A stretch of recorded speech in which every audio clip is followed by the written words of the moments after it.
fucking empty bottles of deodorant in your room? Well, Are they all gone. empty or are they... They're gone now, the empty bottles. You're like a fucking no spray, no lay. I am like fucking wash your fingers for the mingers. No splash, no gas. No Armani, no Punani. You used them all, haven't you? No Paco Rabanne, you go home with a man.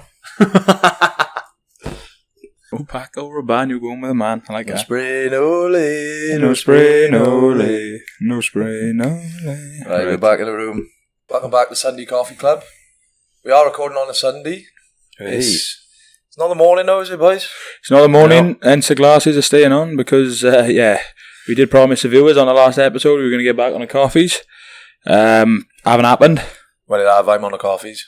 I've just wolfed the coffee down, in fairness. Are you lying, I don't know. Alright, What are you lying for? Well, lying for? Am I lying for? Apologies. Yeah, well, we had a bit of a late night last night, didn't we? And apologies for my voice as well. I got a bit animated watching the rugby last night. But yeah, morning after Wales v Ireland, it was nice to see the boys with the shackles off, chucking the ball around a bit, wasn't it, boys? It was a bit of hope for Welsh rugby for the first time in about 2 years. Yeah, I know the result didn't go as we wanted, but you could see on the pitch they were giving more this week. They put a bit of cayenne pepper into it. They were giving us some beans, you know? And that's what the fans want. It may not be the result, but the fans want to see the boys trying their hardest, and it looked good. I mean, sporting wise for me yesterday was a terrible day. But yeah, you're right. Wales did put a bit of effort in, which you can't fault. Gunners let me down big time. Just move on from that. Oh, I said no. A fucking shit. Oh, I said no. Sorry, man. But yeah, here we are today. So on the coffees, even though it's, what's the time now? 8:10. Because it was a late one last night. And then I struggled to get back off to sleep this morning because I woke up, went for a pee, looked in the mirror, not while I was peeing, post pee, looked in the mirror, and I noticed I had a fucking big rash all over my side. That's what you want, isn't it? Yeah, well, when you're a hypochondriac like me, it's exactly what you want. Yeah, so obviously straight on Dr. Google. Fucking, I'll be dead by a week Thursday, I think, boys. I'll probably be dead before this episode is, so it's been nice. Thank you for all the positive feedback so far. Good luck finding another host. Well, we got to episode 4. That's 4 more than I thought. Well, no, probably 3 more because I thought to get one out of the way. But it's been a pleasure having you. I don't know, Jim, who's gonna, if he does go in a week, me and you take the reins. Obviously, we have to get a replacement in. Sure, you get Tash on. I think Tash will be decent, especially in the background like stuff. for like substitution. Like. Yeah. But no, it's been a good weekend, hasn't it? A bit quieter than the last weekend we had, wasn't it? Just nice quiet Friday, then out Saturday. Yeah. Absolute waste of a Sunday, but we've had a lovely meal in the garden. Lovely wholesome family meal in the garden. It was lovely to see Mary pop in as well. Mary Poppins? Mary the neighbour popped her head in. We have got to fertilise our garden, but apart from that, it was lovely to see her. And like, I love Mary's good as gold, like, and she and Mary, if you're listening, we love you. But it's always just a little friendly, little helpful comment in there about, your weeds could do with a trim here. yeah. Well, obviously we were having a bit of a family dinner outside, and fair play to Mary, you know, we all acknowledge Mary, hiya May, you know, on you go love, on you go. But she stopped and she offered us, what was it, some fertiliser, was it? Yeah, she got some left, she said. Yeah, well, if you don't mind, Mary, I'm just about finishing some salted potatoes by her, and then we'll talk about fertiliser when I'm finished. But no, I appreciate the offer. And I don't know what you thought about this, Rhys, but what was so surprising to me was the fear in Jimmy's voice when he greeted Mary. He's terrified, wasn't It was, Mary has got a hold on you, Jim, I think. Like, it's alright for you, boy. She's got my number and she only talks to me, and when she does talk to me, it involves a job. Hey Mary. It was like you just seen Myra Hindley. But it reminded me of, you know, the In-Betweeners where Simon's getting strangled when Jay calls. Sorry, Mary. Sorry. I'll do better on the weeds, Mary. Sorry for not fertilising the garden, Mary. I'll give Mary your number. She can talk to you instead. Please do. And numbers game, innit? Aye, do you want to give? Do you want to give Kerry my number as well? I'll see if she can sort that dishwasher out. She's killing me. Shocking. It was a nice end to the weekend. I mean, I'm looking forward to a tidy sleep because the last 2 nights I've been sleeping on the floor in a rodeo. Oh, forgot to ask. Yeah, what was that like? You looked fucking clean off from the videos. Clean off is a good definition. And if you listen to episode 3, you'll know what we mean by clean off. It was like stepping into a Vice documentary. I've never felt so more out of my normal comfort zone. Surrounded by, they call them bogans in Australia, but some would call them rednecks, hillbillies, great people, Beauties. but absolute beauties. So if you want to know a bit more about that, I chucked a little reel up on my Instagram, but I mean... Oh, that's a shameless plug. Fucking hell. It's the best way to describe it, I gotta be honest. But it was a great weekend, and I'm looking forward to sleeping on a mattress with no drum and bass in my ear till 6 a.m. 6 o'clock drum and bass on a rodeo. What was there in the rodeo? Liquid drum and Do you have bass. some bulls? I seen. Oh, plenty of bulls, horses, and then his 4x4s, lawnmowers, drifting cars. What are you doing on lawnmowers? Like literally mowing lawns or just racing that? They revamped them. Oh, a bit of John Deere riding around, like, you know. Like the water boy when he has his fucking lawnmower pimped out, is it? Almost as fast as that. They're going around a racing track on a lawnmower. Pretty cool. Shame we couldn't have a go. But yeah, I was a bit disappointed. There was too much drum and bass at the rodeo. I wanted more country. You wouldn't expect that, yeah. You'd expect a bit of fucking, Luke Combs and Zach Bryan and the boys, like, but no, liquid drum and bass. Every man for himself there. But it was good. No trouble. Good laugh. Sound. Happy days. I'd imagine there was a few headers there, which is somehow, boys, we missed the word header from our Welsh episode last week. And I do like an header. I'll explain what it is then. Well, I use it as a bit of a term of endearment for when somebody's been a bit silly.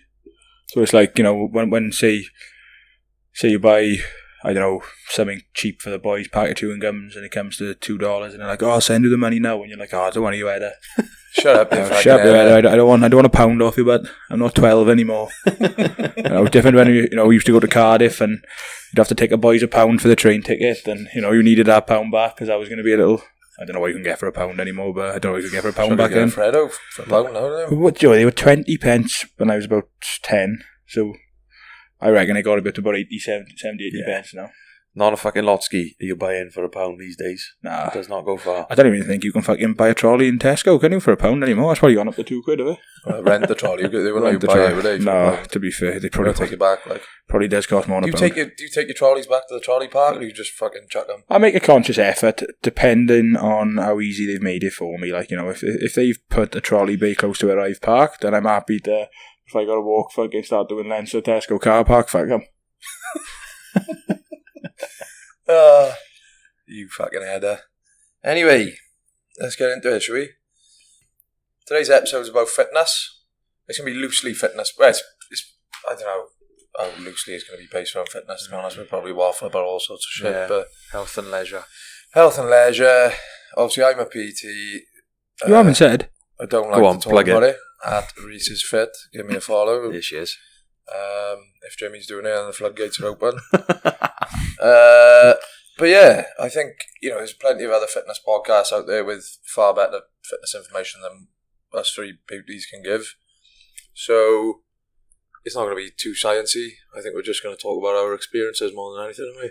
Yeah, I think we've all had quite a varied experience.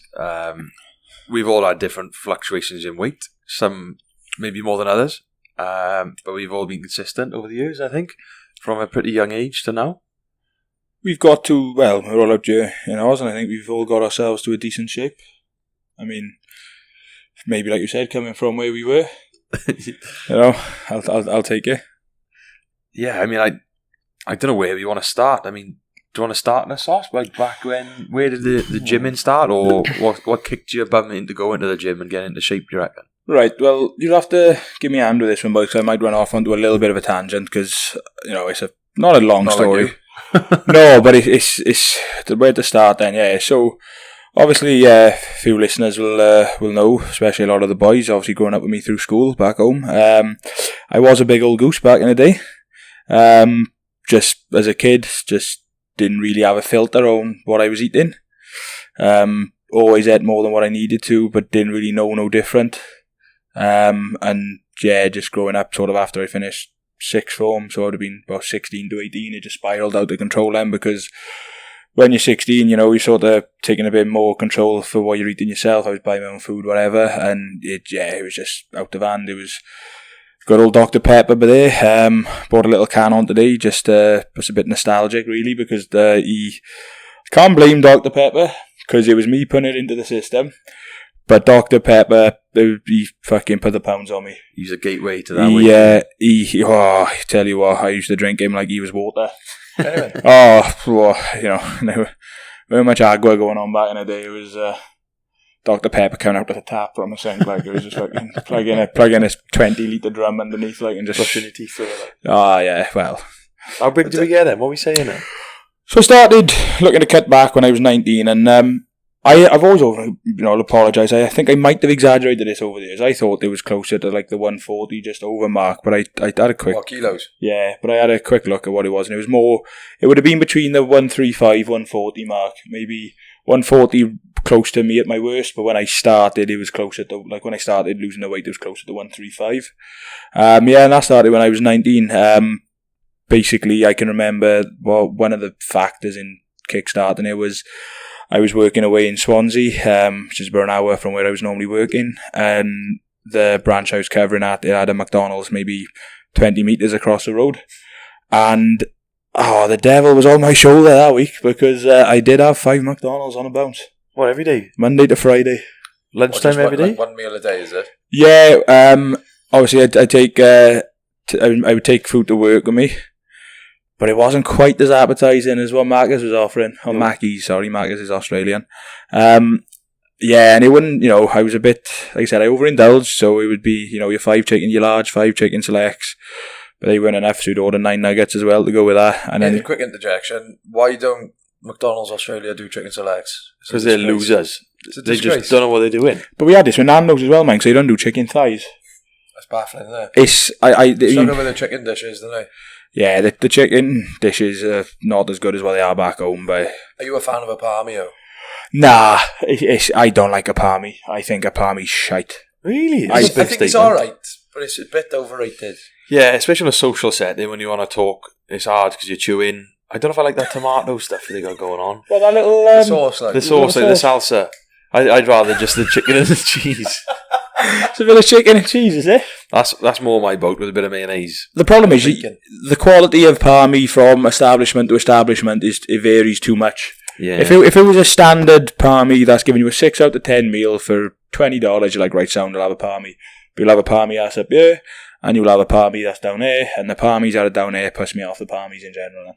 It's just not worth the risk then, is it? You've got to do your research on the establishment and see what... Yeah, you're probably looking at like a 4.3 upwards on Google, anything under a 4 point. There's plenty of places to get food in Perth if obviously kebab at 2 o'clock in the morning, Coco's kebabs or whatever, you probably get away with it. I don't know why I'm fucking mentioning kebabs, but otherwise I've gone off on a terrible tangent. So if one of you can help bring me back, I'd appreciate it. Wait, McDonald's. Hi, McDonald's. So I had 5 McDonald's on a bounce, and towards the end of the week, something clicked where I was like, I can't say what I want to say because I got to keep it diplomatic. I thought you out of control overweight person. Yeah, fair enough. I said 5 McDonald's on a bounce. You think to yourself, probably you're not going in the right direction, but and then other things were happening. Like I said, I was 19. I can remember one time, one of the boys, I was good mates with at the time, but we've since drifted. He asked me I think he was going on a date, and he said she was bringing her mate, and he asked me if I wanted to come. And I can remember going and just like feeling out the place.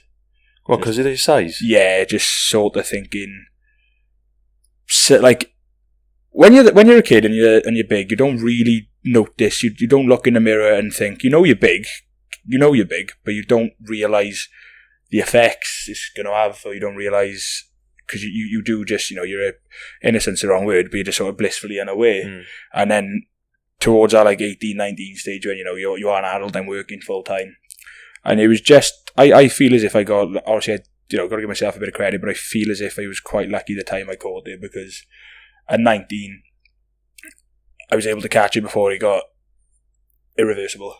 And obviously, we touched on before, got a great group of boys. One of the boys back home, Will Taylor, got to give him a quick shout out because he was huge with helping me. Yeah. Me and him would go down a gym, starting off maybe 3, 4, sometimes 5 times a week. We'd go on a weekend, and the weight come off over 3 years. So from 19 to 22, I think I got down from, like I say, 135, 140, and I got down to 94. But that was just all sort of cardio. I was going to say, what did you do? Obviously, I think, training-wise was a lot of cardio in it. But what about like dietary changes? So starting off, trying to just kick all the... Well, again, when you are that size, you don't realise the number of bad habits it almost feels like a bit of an addiction to a small extent. Whether or not you could call it that, I'm not qualified to say, but if it was so many bad habits, so like, I'd start off by, you just say, right, instead of eating shit, have chicken and veg for work, and like my meals become boring. It was literally chicken, veg every day, and I'd take a bottle of Mince sauce and just try and give it a bit of flavour, and that helps. But then, I'd have like a cheat meal on a Friday, but because I still had bad tendencies. Like that cheat meal could have been 5, 6, 7,000 calories. Like not like you'd eat clean in the week, but like if I was gonna have say like a fish and chips, it wouldn't just be fish and chips. It'd be fish and chips with a pie. Sausage and batter chaser. Like yeah, it was like we'll just have a little shot of sausage and batter, but then we'll just have a quick minced beef and onion to wash it down, and then we'll tuck into chish and fips like. And then obviously it was I know it was gallons and gallons of ketchup and all that sort of stuff. So. Yeah, it took a while, and then, the more you see the weight coming off, then that's your motivation, because you can see it coming off, and you start getting compliments for losing a little bit of weight, and that goes a long way, because that keeps you motivated. And yeah, that was pretty much it. Like, there's obviously, it was a lot of mental battles along the way, which we can maybe get back into later, because I don't really know how much to talk about before I sort of waffle on. It's fucking gold, like, I think you talk as much as you want, like. Yeah, so, like, 19 to 22 was just like the cardio, and that's where the weight come off. Didn't really change a lot. Like I felt a lot better, but it didn't. Like I still felt the same when I was 94k as what I did when I was 140. I was still the same boy. Confidence hadn't sort of increased, and it was still the same. I still looked in the mirror and felt I was that 140.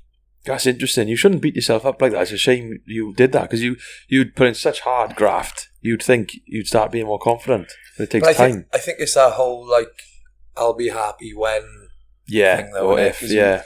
You just think, I'm going to wake up one day and I'm going to feel different. But I think confidence is like anything. It's just something you've got to work on. And, all these little things, it might be like speaking to a girl, for example. You don't just wake up one day and you're fucking good at it. Like, you've got to put the reps in.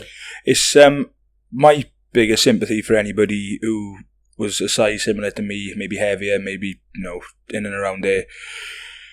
It's all a mental battle, because physically it is not too difficult. Like losing weight, obviously, if anybody have got a condition or whatever, people might come to you. I don't think doing the physical work really isn't the hard part. It's quite comfortably the easiest part of doing it. It's all mental.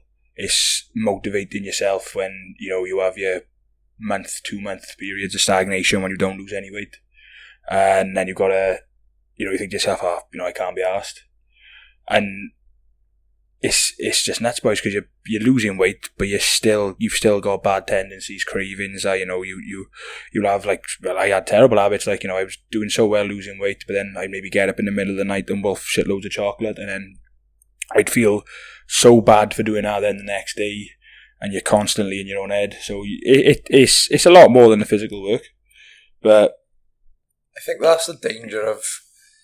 I think this is the beauty of it when it comes to fitness, and this is like what I've kind of learned having been in that industry for the last 7 years, is everyone's so different.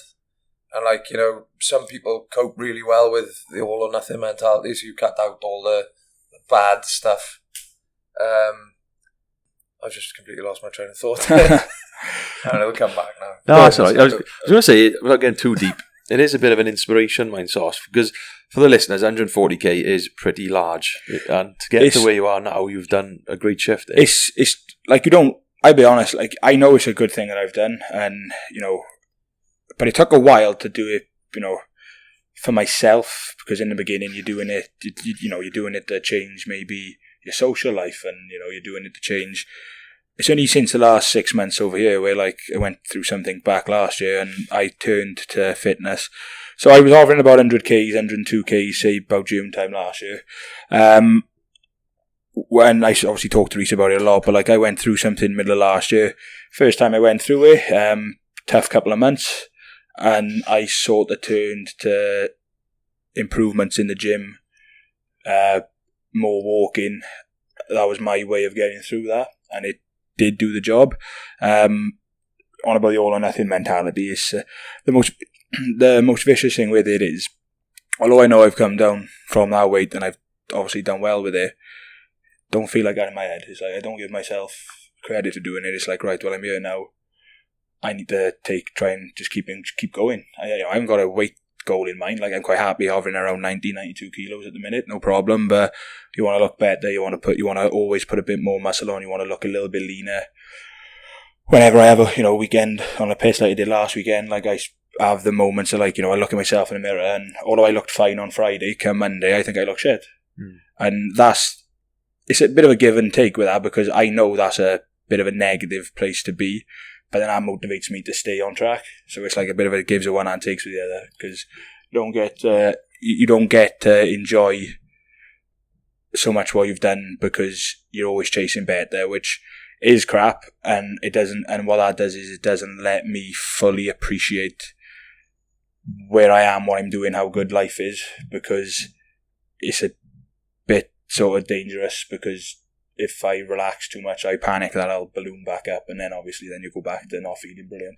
Yeah. I think what I was going to say earlier before I completely lost my train of thought, I think that's the danger of the all or nothing mentality, is you do end up kind of demonising certain foods, and you beat yourself up then when you have those certain foods. Oh, it's nuts. So I think that's something, everybody kind of struggles with, and like we all know what's better for us and what's not so good for us, but I think it's just the unsexy part of it is finding that moderation, because I just don't think completely cutting everything out is the answer, because you end up going full circle with it, and then you're anxious about going to social events, you're beating yourself up for having a fucking bar of chocolate, and it's so much easier said than done, isn't it? Because you got years of these habits you have to change. And it's not fucking easy. It's definitely, when you go through it, everybody is completely different. Obviously, it's a very similar thing. Anybody who wants to lose weight, and anybody who's been on like a weight loss journey, it's all quite similar in terms of maybe what the people would have done to achieve it. But mentally, everybody will be different. And I always, I harp on about being lucky, but like I've always had a great group of mates around me. They've always been supportive. So I haven't been on my own too much, But yeah, mentally, it's like, you've seen it with me, but maybe more than anybody. Like, I feel alright at the minute, but like, that's all I feel is alright. I don't feel brilliant. I just feel alright. Keep going. I think that's just human nature, and I think we get to a certain stage, and again, it's, you think I'll be happy when, but you just move the goalposts. Constantly move the goalposts. You think, when I get to this stage, I'm going to feel completely different, but you're like, nothing's changed, like. And it's always what's next, and I think like some of the biggest conversations we've had and that I've tried to help you with is kind of getting out of using that just your weight as your metric of success. Yeah. Because I think, you've been in this fucking lose mentality for so long, and that's your success.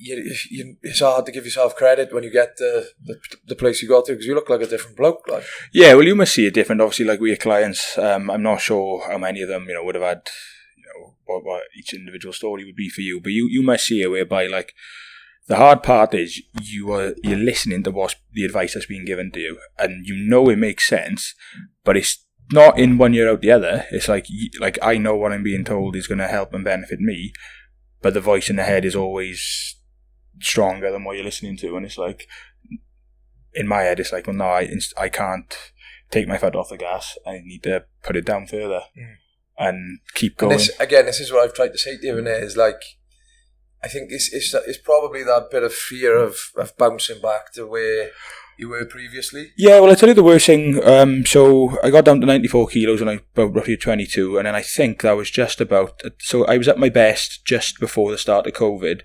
So I got down to about 94 kilos. I felt I was looking quite slim, felt good. And then I was doing a lot of treadmill running in the gym. And I came off the treadmill one day and I felt like my knee needed to click.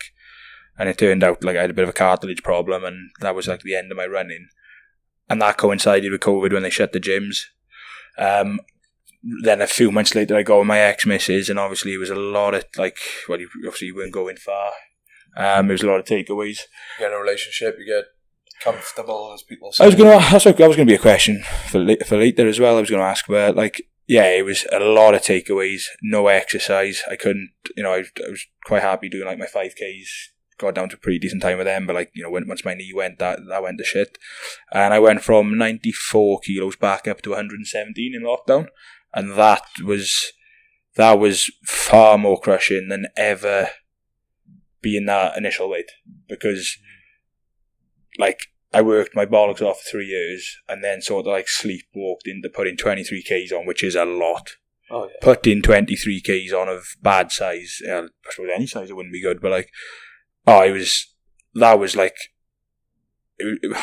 went too bad off it, but it was a sinking feeling. And then like that was a sort of catalyst to be like, right, well, that's happened once, that don't happen again. And that's what I probably use now. I don't use the scales as a metric anymore, because like you finally got through to me with that, because everything was based off the scales. Like, it didn't matter how I looked in the mirror, if the scales hadn't gone down, I was like, well, you haven't lost any weight. But now it's different. Like, if you're happy with how you're looking, whatever the scales say, I wouldn't say it don't matter, because if you've probably got training goals or whichever, but yeah, the scales really, really ain't the right metric to use. They're not as significant as you think. If you use them as you're tracking your progress and general kind of trend lines, but your weight fluctuates so much throughout the day, you can go up and down 2 kilos. Yeah. And you have a big carby meal one night and you're retaining a bit more water the following morning, and but I think it'd be a good. Fuck, I've put weight on, but I think it'd be a good point to say though, for the normal person who maybe haven't got a PT or hasn't got a coach online or whatever, they're the sort of things like you don't factor in. Like, obviously, it's been unbelievably helpful to me to have your insights and the help with it. But like, to normal people trying to lose weight, they haven't got a clue that their weight fluctuates throughout the day. No, they don't. And I think the other side of it as well, like you said at the start, you did a lot of cardio, didn't you? Yeah. Whereas now you still do fucking an unbelievable amount of cardio, because you're like Mr. Hot Stepper. But na na na na na na na na na na na. You come, Leon. What's the fucking? Here comes the hot step, I'm murderer. I'm the lyrical gangster. I'm the lyrical dance flap. Have you seen that car show? Yeah, fucking brilliant. The outtakes. Class. But I think over the last few years, how long have you been on the programme? 2 years? Best part of. So like you kind of used you as a guinea pig, didn't I? Set up a group training programme, and I was like, right, fucking have this for free and let me know what you think of it, blah, blah, blah. And I think I'm assuming it helped you a bit. Like, I'm not trying to plug myself here, but I think that was a change in mentality. When it was not about, right, I'm gymming to burn calories. It's like I'm gymming to get fucking strong, to get better at these exercises, but to put a bit of muscle on. You're spot on by there, but even though I'd say about the first 18 months I would have been on your program, I was still gymming. I don't miss a session, like, my discipline with it, and I'm not saying, oh, look at me with this discipline. I'm just saying, like, my thing is, I know I'll go to the gym every day, more than I should. But the diet was all the fuck. Not necessarily bad, and I wasn't, chocolate and crisps, but I was gymming every day, but weren't getting anywhere near enough protein, in which I didn't know a lot about. It was only by having you as a housemate and you were giving me the information that I really started to eat more protein. And that's when you see the difference, because then, your training lines up a little bit better with your diet, and then that's when you see a difference. Because I was, like I said, I was probably on your program for best part of 12 to 18 months, hovering around a weight, and it just wasn't shifting. Strength wasn't going up, weight wasn't coming off.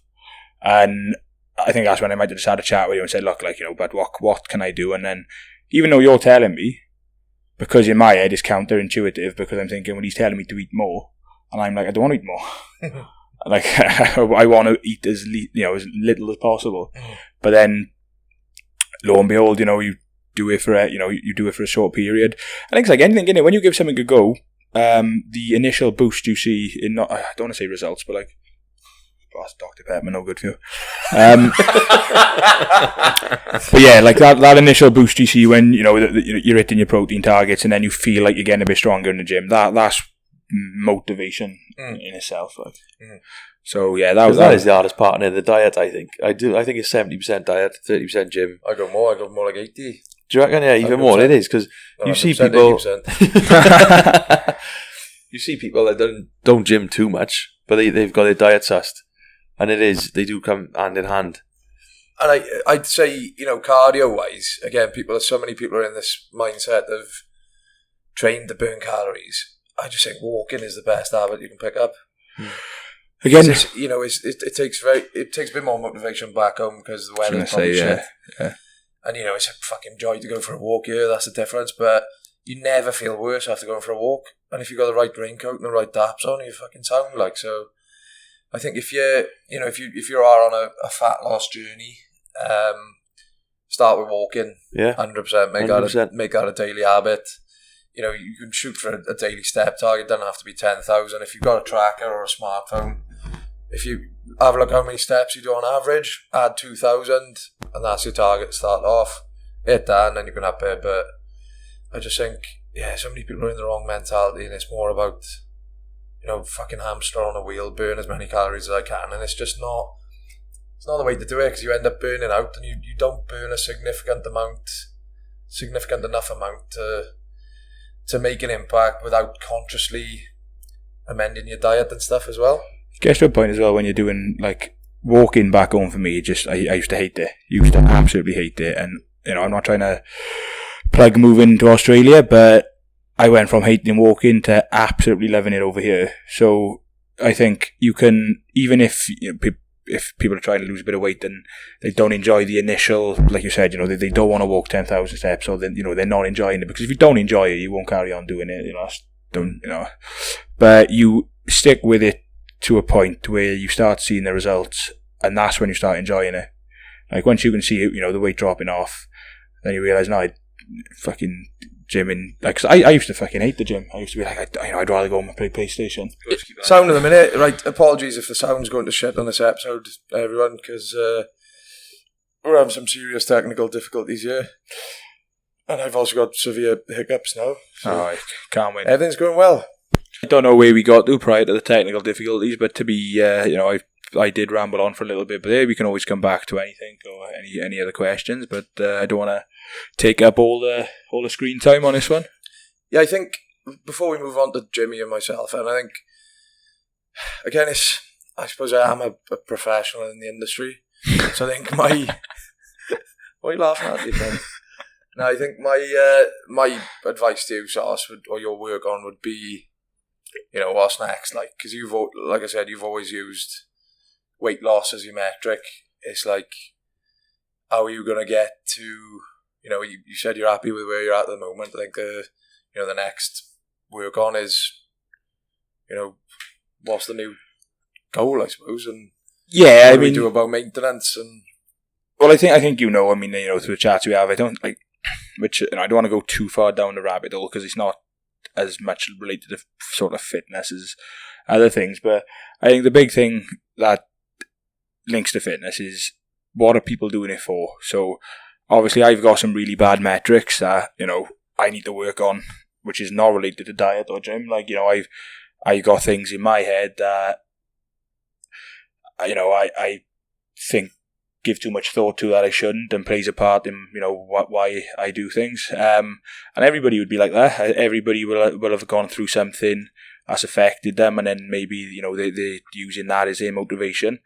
This is going to sound on my high horse, and I've done my best not to sort of talk like somebody that's like, look at me in my ivory tower. But it all kicks in when you start doing it for yourself, and it is. I've been losing weight. Well, I've been on fitness journey for about 8 years.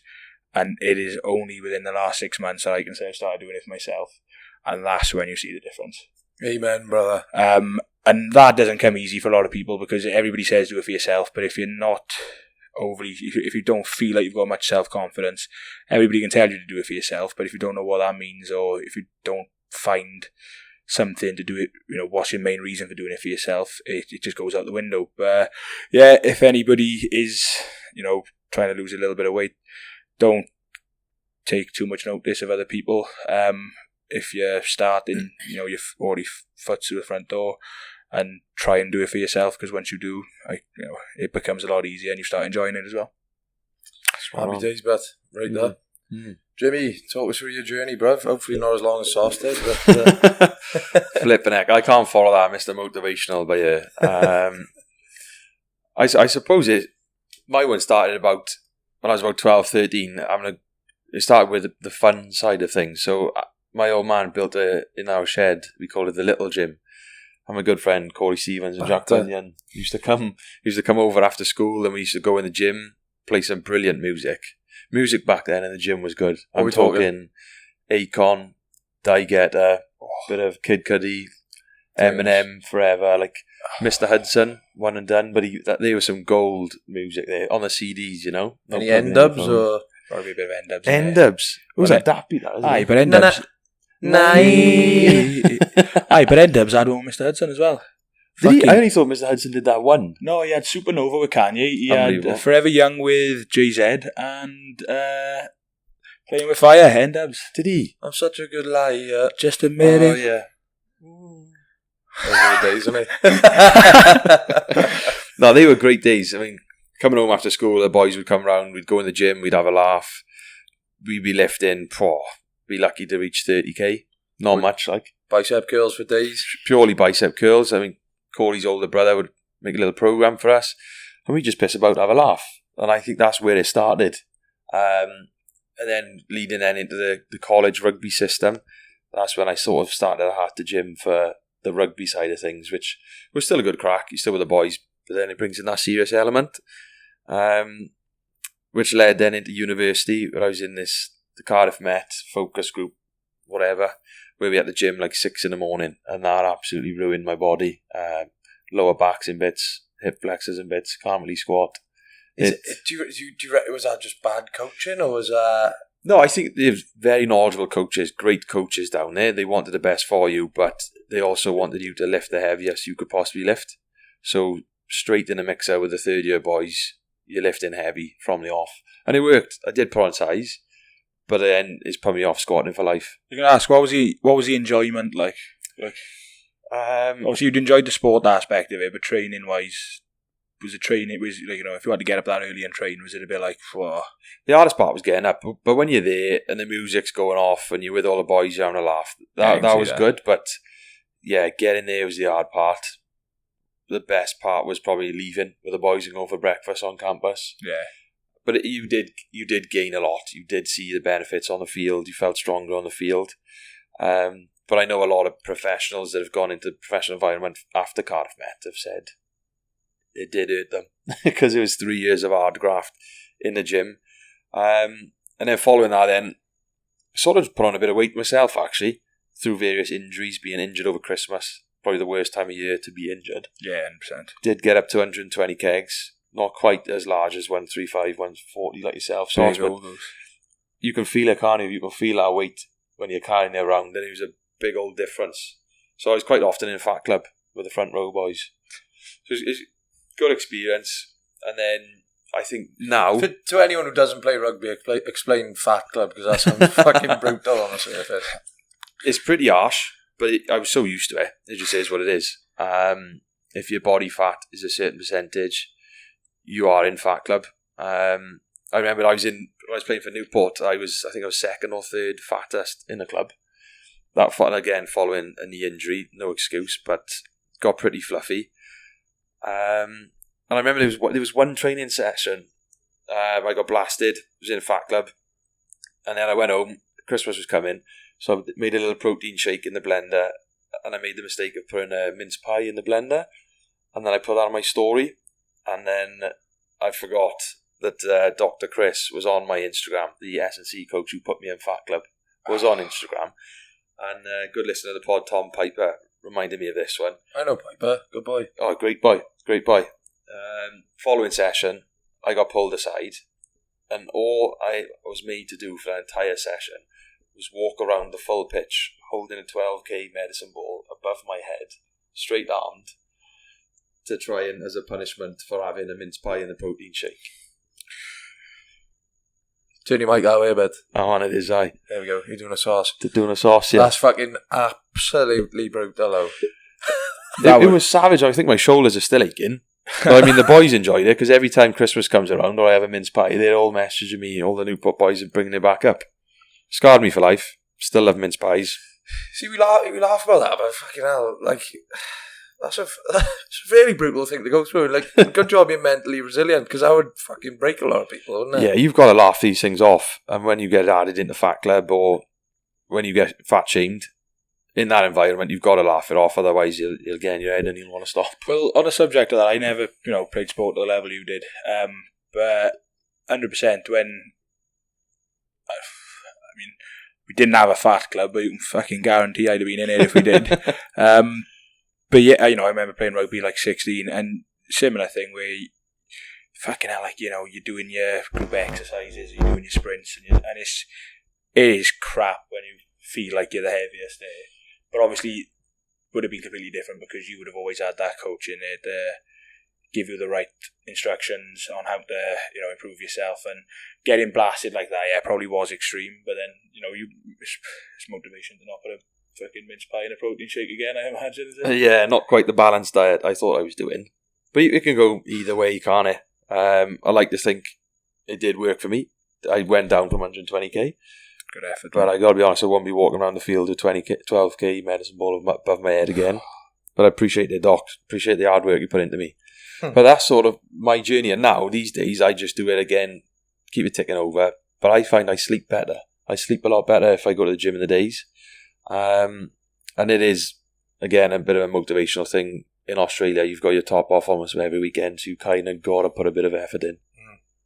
I think that does help with people's fitness out here. You don't have to walk the coast or on the foreshore where we live to notice that fitness is massive out there. And I think it's that 6 months of sun that kind of inspires you to plays a big stay in part. shape. I think everybody says like, everybody out here. To be fair, but everybody does it back home. But that sort of incentive to train for the summer is definitely bigger over here, I think.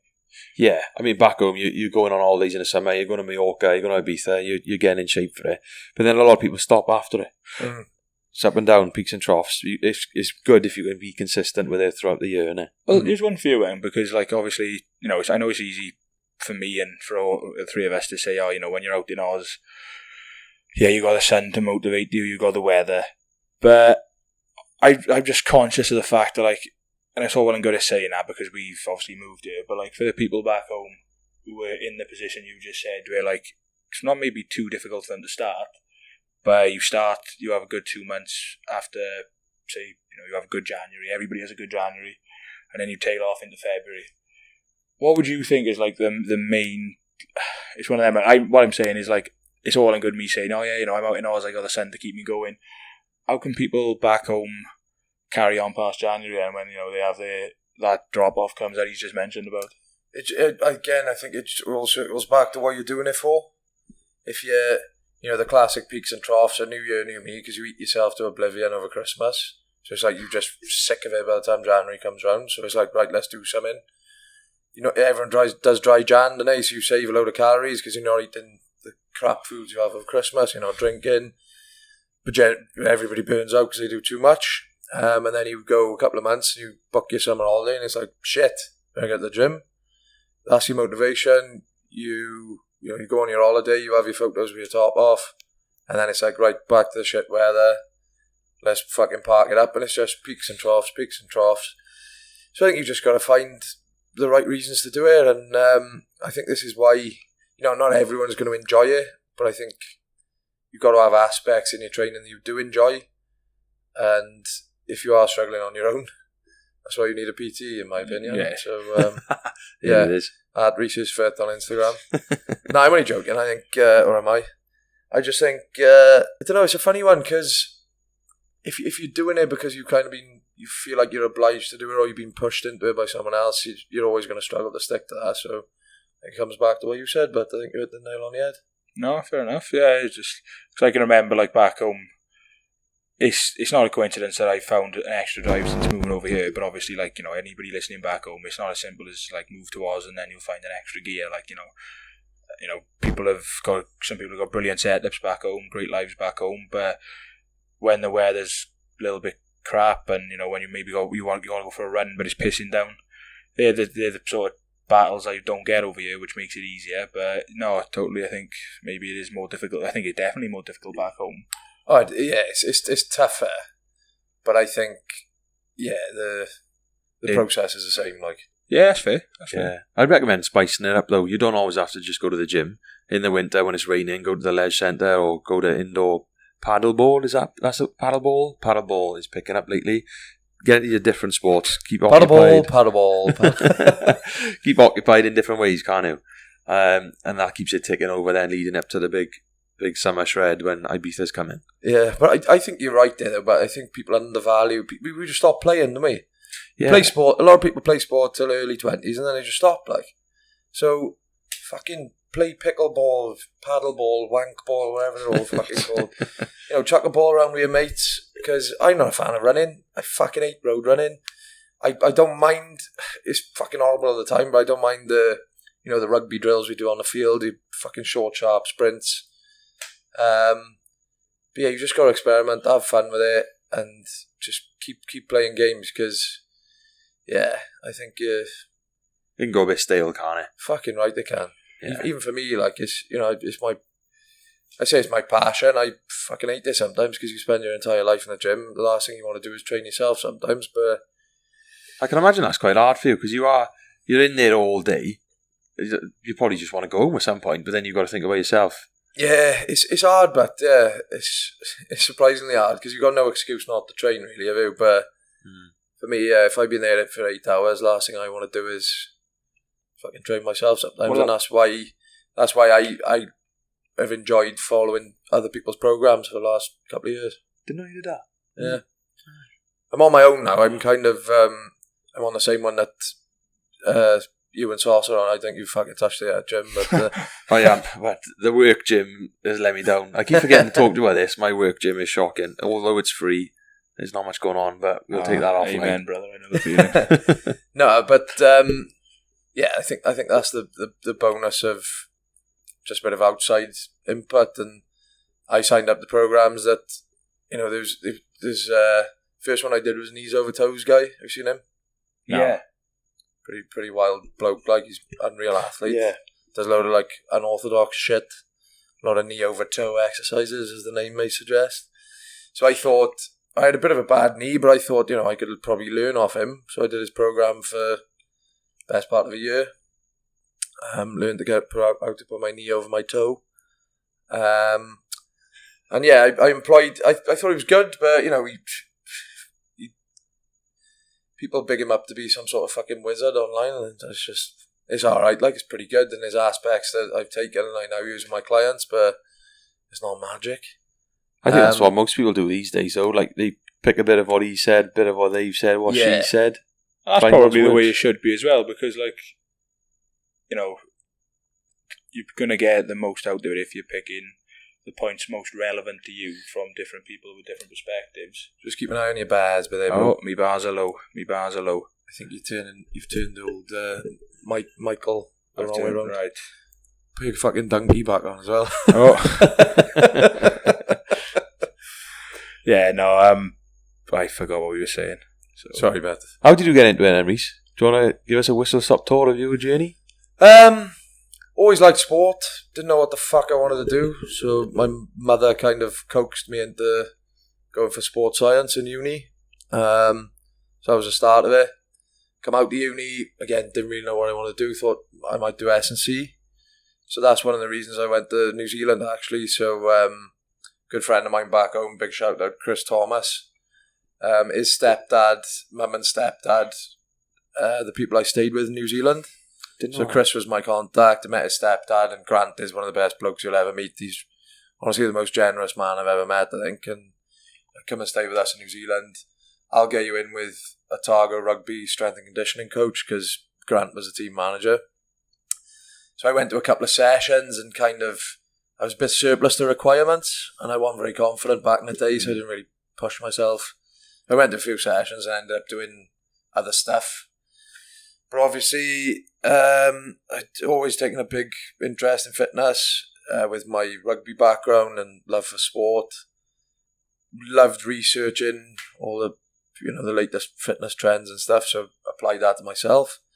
I'd done my gym instructor certificate back home as well after uni, because I thought that's something I might do. didn't touch it the 2 years I was in New Zealand. Went home with the intention of becoming a teacher, but I had to wait a year to apply for my PGC. So I just started working in the gym on the side, and I kind of applied for teaching, got on a PGC course, and was doing work experience. But I was just like, I'm going to get eaten alive by it. I'm not passionate about that. And I think, you did a year, didn't you, and thought, fuck this. It takes a special type of person to be a teacher, so I can see where you're coming from. And, I look at my mum's a teacher. She was stressed up the eyeballs. All the teachers I was speaking to when I was doing the work experience were like fucking hating their jobs. And I was like, do I really want to get into this? It's mad. They count down the days until the next half term, the next school break, wishing your life away. And then the school holidays come and you've got to pay twice as much for the holiday. But then you never switch off, do you? You have a week's holiday, but you're always planning lessons. You're always under stress about something. And yeah, the job doesn't finish at 3 o'clock when the kids go home. Nah, so never finishes. So did you do a couple of months of the PGC, or did you just decide pretty soon? Didn't start it, but because it was like, say I was due to start in September. I was doing it. I was doing my work experience at the end of the previous school year. So it was just purely just stuff for my CV, because I went to my mum's school and I went to someone else who went to the gym, went to some wild, I don't want to be too derogatory, but there was a school in Ely that I went to, and I was in the unit where the kids that were poorly behaved were sent to, which was a bit of a fucking experience, because she said to me, this will be amazing experience for you if you can cope here. You'll be able to cope with anything. And I think the first day I walked in, the school we went to, if you swore badly, you could get suspended. It was fucking strict. Yeah. But I walked in like that, and this boy came up to me. Sir, he's just called me a fucking bent cunt. Whoa, and I was like, oh yeah. The fucking what's happening here? What But I knew then. I was like, I really enjoyed that. Funny enough, it was great. And a lot of the teachers who work in that school are like, I'll never go back to, I don't want to say a normal school, but a quieter school, because it's just never a dull moment. And it's the kids are great deep down, but obviously a lot of them have had different upbringings and it's challenging. But I think it was just the whole I was going to be a PE teacher, which seemed pretty cruisy, and then all the PE teachers I spoke to were like, oh yeah, I'm teaching maths on the side and history, and I was like, I'm not passionate about this. Yeah. Good on you for fucking picking something that you were passionate about, because you'd probably be getting a lot more out of your work now than what you would have if you got shoehorned into a PE teaching job you didn't quite fancy. Yeah, but I think the danger of going into a job that you're passionate about is, that becomes work. And something that was a hobby before becomes work, and it's it's easy to fucking end up hating that, I think. So I just love it. I that's what drew me to PT in the first place, is the idea of being my own boss. It was kind of like the sky's the limit. It's tough. It's really fucking hard to get off the ground, and you sold this dream, and you're going to be a fucking 3-figure trainer, and it's not easy. You got to graft.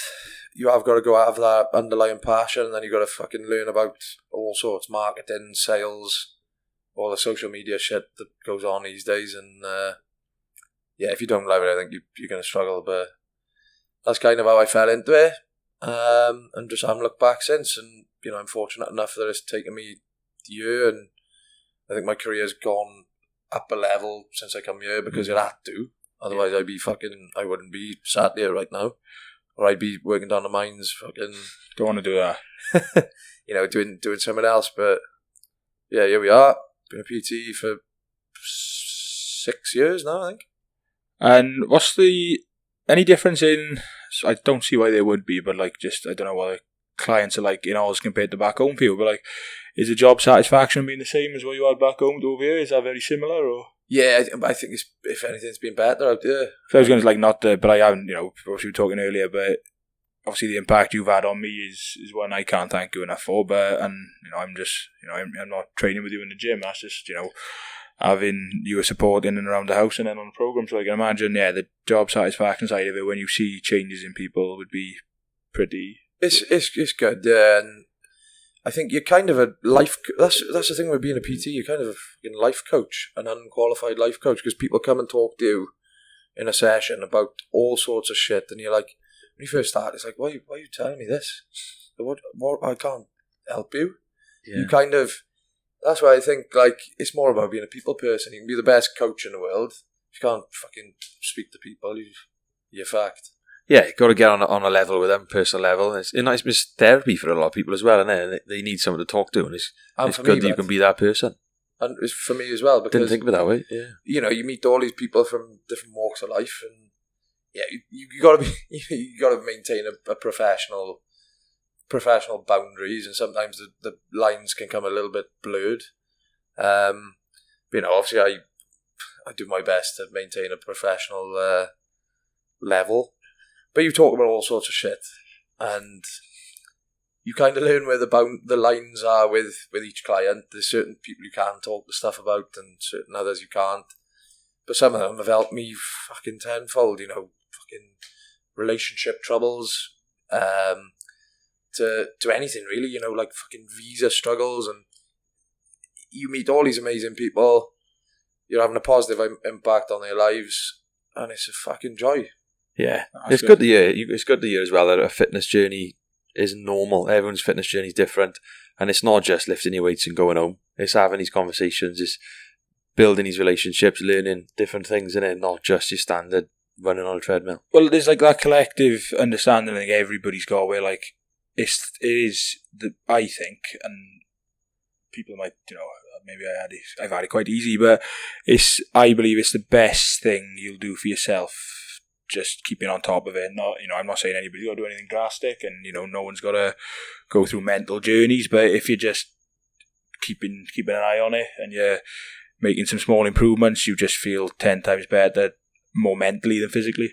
So it's and I think that's it. You got to take note of how you feel, and this is why I try and my things I try and get through to people is, if we're using the scale, it's just a metric of where you're at. It's not a metric of success. And it's about bettering yourself. You see people who come in purely to lose weight and look better, and then all of a sudden they're interested in, I want to get a new fucking bench press BB, I want to beat my squat personal best, and it's something in that. And then once you start falling in love with that process and you just focus on that, all the other stuff is just like a byproduct then. But it becomes habit as well then, doesn't it? Where maybe like I just touched upon earlier, like where I had bad habits before, I've got better habits now. And that's all the difference is really. I think you're slowly learning to get rid of some bad habits, and you are picking up better habits which have a short-term, medium and long-term impact on you as well. So yeah, definitely. And I think, that's the value of a good program is, you kind of look forward to the next session almost, because you're like, fuck, I'm gonna lift 100k on the bench next week, and when you do that, it's a fucking massive pat on the back, and I think just take note of how you feel, and all the weight loss and the rest of it kind of takes care of itself and on the side. 100%. Right, we'll jump to the Instagram questions then, boys. Yeah, I like question time. Go on. Question time's good. Might be a bit like that because this has been a deep episode. It has been quite deep, yeah. Brad Gordon asks, how's the golf game going? When will you be back on course? Went to the range today, still shit, so fuck knows. Here's a great question, boys. I don't know, Jim, I don't know if you want to answer this one, but me and Saus definitely can. I suppose you can speak hypothetically. Right. How would each of you approach a gym crush? Well, I just wouldn't. But have I got to answer? Play it safe and just done. Just done, because fuck me, the risk of that going tits up is not worth it. No, it's a bit of an awkward one, that one. I think, I'm sure it happened to my brother before. He was in a similar situation. They kept clocking eyes in the gym every other session. And I think one day he might have parked by a car. I could be throwing him under the bus here. I couldn't be making that up. Or they were their cars were next to each other. So when they were both going to their car at the end of the session, they ended up bumping each other then. Bit of luck, bit of scheming. But I think it's a bit of a no-go, really. Going up to somebody in the gym and bothering somebody. I think it's really tricky because, I speak to some of my female clients, and I think some of them would be open to being approached in the gym, obviously by the right person. How you work out, the right person is fucking beyond me, because, like, as a bloke, we'll delve deeper into this in the dating episode in a few episodes' time, but, like, as a bloke, you've got so many concerns, and it's so hard to just take the plunge and go for it. And, I'm a PT, like, I could just go and start the conversation about, how's your training going? And I shit out 9 times out of 10.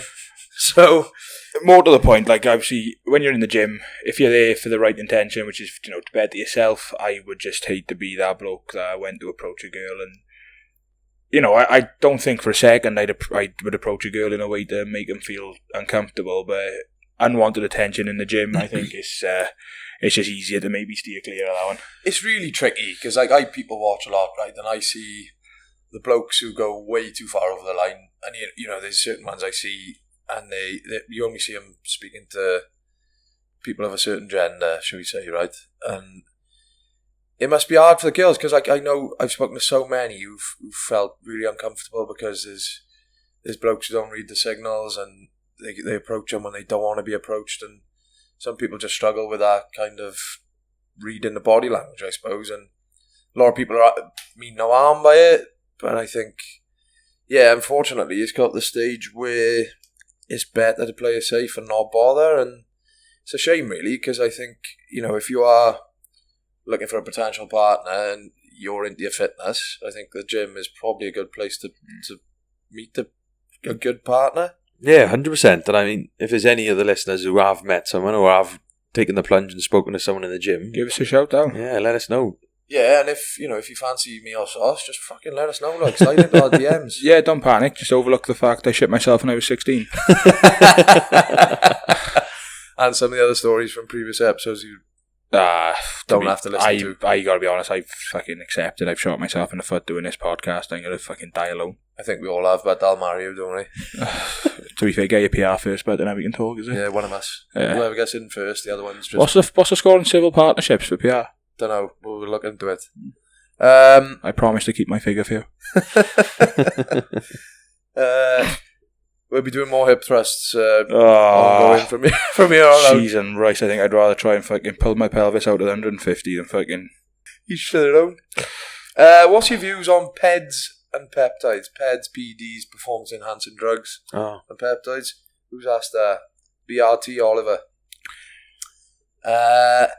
Do you know what? I haven't really looked that deeply into peptides, so I don't feel like I'm qualified to give an answer on it. A lot of people recommend it. I've been struggling with a shoulder issue for a while now, and a good friend of the pod, Mo Muscle Coaching, said he's been on the peptides. So I did kind of have a quick look into it, but I don't know enough to give a detailed review. Sauce, you dabbled, haven't you? Yeah, I tried the peptides. One of the boys in work tried it for his shoulder, said he noticed a difference for it. So I've had an ongoing issue with my knee that, I've never researched it enough to fucking look into PEDs, but I thought, well, peptide seemed pretty harmless because there was no, significant side effects, whichever. So I tried them for about 2 to 3 weeks. And I couldn't say whether they worked or not because I happened to coincidentally coincide with when I started taking everything up a little gear, training a bit harder, dieting a bit better. So I don't know. It's a bit of a funny one. For me, there's two things. There's the one with side where if you stop, you'll never have that strong, good feeling again. You've set the bar too high. They talk about the mental side of it, don't they, when they come off? Yeah, there's that mental side. And then obviously there's side effects. I'm assuming there may be some side effects to this kind of stuff as well. Yeah. But I think... But I spoke to... You say about you never get into that high again. I spoke to a boy before, who I won't name drop, and he's dabbled with everything, right? All the fucking class A's. Wild conversation. He even said to me, he said, I've tried everything. He said, I've even tried heroin. And he said, yeah, wild. He said, nothing comes close to the high you get when you're taking steroids. He said, I felt fucking invincible. So, yeah, I think, there's a danger of, like you said, you set the bar up here, you're probably never going to You're just ruining your gym sessions for the rest of your life, in my opinion. Like, Yeah, and you're never you know, gonna you be that said good. you said about the future side effects. Yeah, I just don't think it's worth it long term, personally. I think I listened to a podcast the other week, and something which really stuck in my mind with it, and why I wouldn't have too much of a strong opinion on it, is because in a world nowadays where people can take what's that, a weight loss drug, Ozempic. No problem with people. There's no problem with people taking that to lose weight, but there's a problem with people taking steroids to better their physique, and I think that's very, very hypocritical. Yeah, I mean, But that's just my view on it. I just think, one thing's okay to help people lose weight, but the other one's not, and I think it's just fucking one side of the scale to the other. Like. yeah. And at the end of the day, if someone wants to do it, you crack on. It's no one else's business. Spot on. Look, who cares at the end of the day? Do your research. But do your research, yeah. Yeah, do your research, and if you want to do it, you do it. Question from Ivo AJ, I think. Evo. Ivo, isn't it? Evo. What sound does a cow make? Evos. That's Evo. Evo. Good boy, Portuguese. Oh, is Portuguese tart. Portuguese tart. He's a tart. Used to be an S&C coach. Very good gym knowledge on him. Used to be co-partners with Kai Jenkins on Right Physique. So basically, he's a much better coach than I'll ever be, I'd imagine. I imagine so. Subjective, isn't it? It's subjective. So what's his question about? He Portuguese says, tarts. Rhys, from shitty supplements to fake natties, what's the worst thing in the industry in 2025? It's a very good question. Yeah, there's so much shit out there, innit? I think, those two things he's mentioned are fucking dreadful. I think a lot of people are starting to wake up to a lot of the supplements. You had the fucking weight loss teas and stuff a couple of years ago that went mental, didn't they? But there's always these new supplements coming up. Saus, the influencer's dream to my left, is you've subscribed to fucking everything. I mean, what are you on at the moment? AG1? AG1, Athletic Greens. Like the mushroom fucking teas of new. Yeah, the mushrooms was a wild one, but like I said, middle of last year, boys, it was a fucking very, very strange time in my life. So I was trying all sorts to, all sorts. Oh, if you want to try any supplements, ask Saus. He's been there, he's done them all. Like, they're just looking for their marginal gains, but then 1-2% does.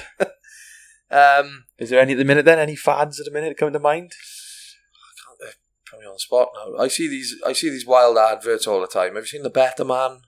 No, I've Better Man, and it's always an AI guy talking the 30-day challenge and to reveal my abs using the Better Man app. And it's just like a load of wanky hit workouts that I thought I thought we'd done hit to death 10 years ago. I still do hit, and there's a place for it, but it's not fucking magic. Yeah. Did those things work? I remember looking in the Argos catalogue when I was younger, when I was about 12, wanting a six-pack. You know those vibrating stick-on things? Whoa. Do you reckon would they ever work? Vibrating stick-ons, they fucking do a job. Get your head out the gutter now. Well, I like the six-pack things, when you start there shaking. Well, it would help with your muscle activation, wouldn't it? But in terms of building muscle, it's probably not going to stimulate you enough to get to the point where you're, causing muscle damage, getting close to failure, etc. And right. Progressively overloading. And then equally, if you want a six-pack, it's about having visible abs, innit? Everyone's got abs. Some people have got more fat protecting them than others. So it's all about your body fat percentage. Yeah, with the size of my tits back in the day, I'd knock myself out if I give them a go. But yeah, there's still a lot of shit out there. Quick one. I tell you what I bought when I was younger, before I started losing the weight.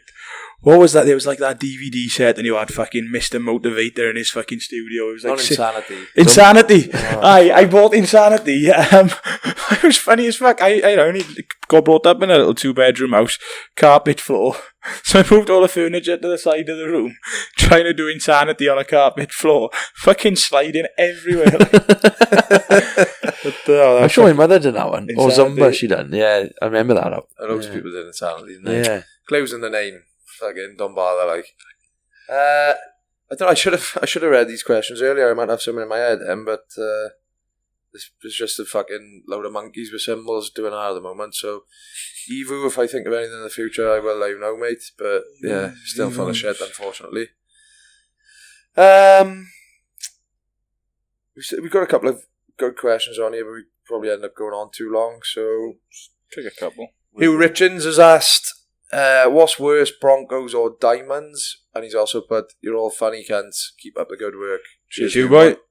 Jinx 1, 2, 3. I Can't talk, but shut up. Oh, there you are then. Good question, to be fair. So, I can talk, can't I? You can, he can't. He's fucked. Diamonds is a famous thing we had to do in Slantris and youth. I remember you start in the middle of the posts, you run diagonally to the halfway, and then you run to the other post, and then back to the other post. So it's a bit massive triangle. Two people go in at once. Massive makes diamond, a diamond. Because it's two of you go in. Ah, makes a diamond. Right, okay, my bad. Yeah. Sorry. Pretty spicy. But then the Bronco. So hang on now, are you racing the bloke on the other side? Yeah. Right. Yeah. And then you always got to choose someone a bit chunkier than you, so you look better. Oh, you savage bastard. Don't be that bloke. I used to love that one fucking kid in football training. Pick a partner, boys. Oh, come on, Wood. Come on, buddy boy. Come here. Yeah, I fucking bet you want a partner with me, you prick. Fucking, they're having a drink in a corner. I'm still fucking quarter away around the pitch. My laces have purposely come undone 4 times just so I can have a breather. You run around shaking the feet like. I love the old hamstring in pre-season. Someone goes down there. Yeah, that kid who never felt a pulled muscle before in his life. Oh, my hamstring. Fuck off, you prick. If I can ankle, no, don't go down. And then the other one, what was the other one? Broncos. So you starting on, say, the try line, 20 metres out and back, 40 metres out and back, 60 metres out and back. Do it 5 times. 5 times, no rest. So for me, it's the Bronco is harder. Horrific. Yeah. It's just a mental battle for me, the Bronco. I just fucking hate it. And it's that stop starting it because you don't know how to pace it. Because if you try and go like 60% and leave a bit in the tank, you always feel fucking horrific on the last one anyway. Yeah. So I think you just got to fucking go eyeballs out, don't you? Yeah, I mean, it's a lose-lose. The one we did the other day, albeit very hot, I did shite. So there is a knack to it. I think it's not just fitness; it's timing in it as well. Yeah, and it's a massive emphasis on how well you change direction. Yeah, if you turn slower than a pint of milk, then you're fucked, aren't you? Oh yeah. But good question. But don't do either of them. Yeah, Broncos are worse for me. Should we do? We'll do one more then, because we got a couple of extra questions here we can ask next time. There's a couple of good ones, but. Some of us go work in the morning. So Davy Brown, good great guy. bloke. That was my nickname after the Holland tour. So Dave has asked, who would get eaten first if you lot were being chased by a lion?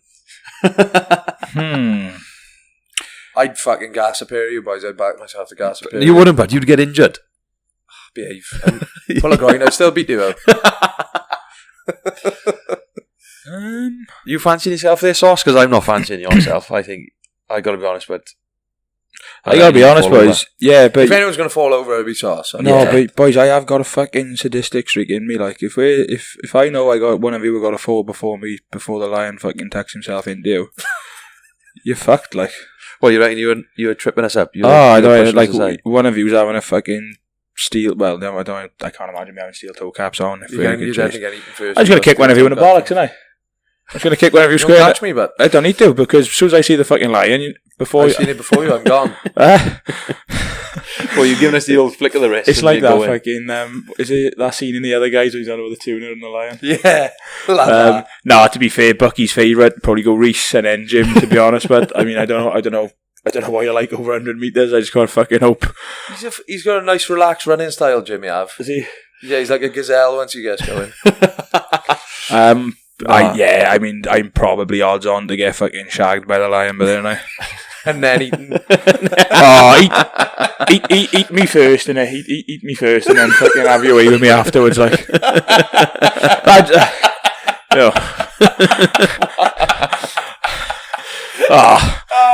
That's fucking savage. We've moved on to bestiality now. What a fucking time to be alive. And fucking necrophiliac lions. Who'd have thought they? I think that's about us, boys. So your phone's locked there, but no trouble, bud. What's your code? 279. But let's be honest, I'm fucked anyway, like, I think you can do with my phone. I've scored about 64 own goals in 4 episodes of this podcast. Anything I had going with anybody's out the window after they've listened to this, so. You never know. I think you might appeal to a different audience altogether. I just locked it again. What a stupid fucker. It doesn't matter. Hey, anyone got a don't believe anything you're on a podcast today? Back on Jimmy, and we. Oh shit! You've got to give me some warning here. You've got to know that. Surely it's back to you. Oh no! I am done my own now, work. quick. On a quick tap. Go on. Nah, go on. I was I should I say, had two, but I think they're pretty shite. put a poll up. I want to know the viewers' opinion on who'd get eaten first by a lion. Yeah, we do that, should we? Yeah, Yeah, go on then.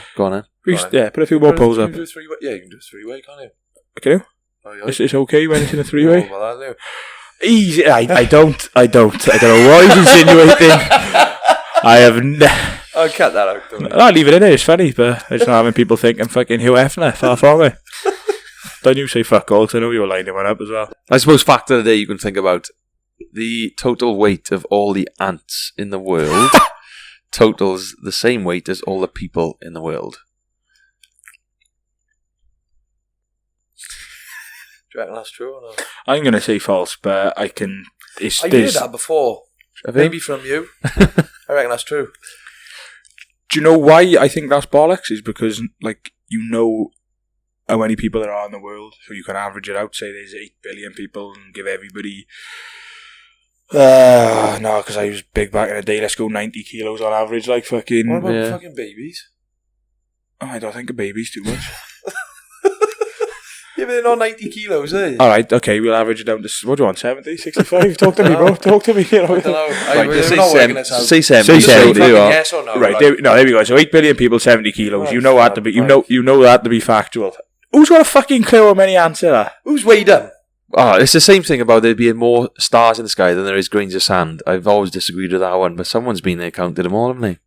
Brian Cox, probably. He's a clever bloke. Either way, I'll let you know next time. Sound. Saus, what was your one from last time, bud? Oh fuck! There was originally meant to be. It was originally meant to be the Jackson 6, and then Michael. What's the word I used? Ostracised, exonerated, ostracised. No, not exonerated. Ostracised. Ostracised. That's a Yeah. new one. Fucking hell, bud. Ostrich. My vocabulary's not too bad. I seen an emu today. Yeah. No. Yeah. What sound did he make? Emu. But no, full of shit. It was always meant to be the Jackson 5. Ah, sound. Yeah. There we go. Thanks for watching. Hope you've found something useful in that episode. And do your best to keep a high opinion of me. I know I'm You're the tarnishing. star of the show, but you know it. We'd be fucked without you, so please don't get too angry and leave like you threatened to the other week. I know. I know. Do you know what's going to happen? Just let the viewers know my struggle. So I'm going to be down the mines now. Going back here Friday morning. Going to put that episode out in a week's time, and I'm going to have crippling anxiety about how I was 15. It's not the end of the world, was it? Nah. People don't forget. Make sure you like and subscribe if you haven't already. Leave us a review on Apple and Spotify. Check us on your story. Tell your mates. And yeah, give us a follow on Insta at Rhys Fit. Then you can follow me as well if you want. Aye. I won't bother. Content's fucking shocking. I can't speak. So the Instagram is at Sunday Coffee Club. TikTok is at Sunday Coffee Club _ YouTube is just Sunday Coffee Club. You'll find us. That's about us, isn't it? Yeah. Again, what else? What? Telephone? Fax? Anything else we got going on? Remember facts, no. Spot Send the on. carrier. I'll vote. Malvo, no star. Ciao. Ta-da. Ta-da. Ta-da. Ta-da. Ta-da. Ta-da.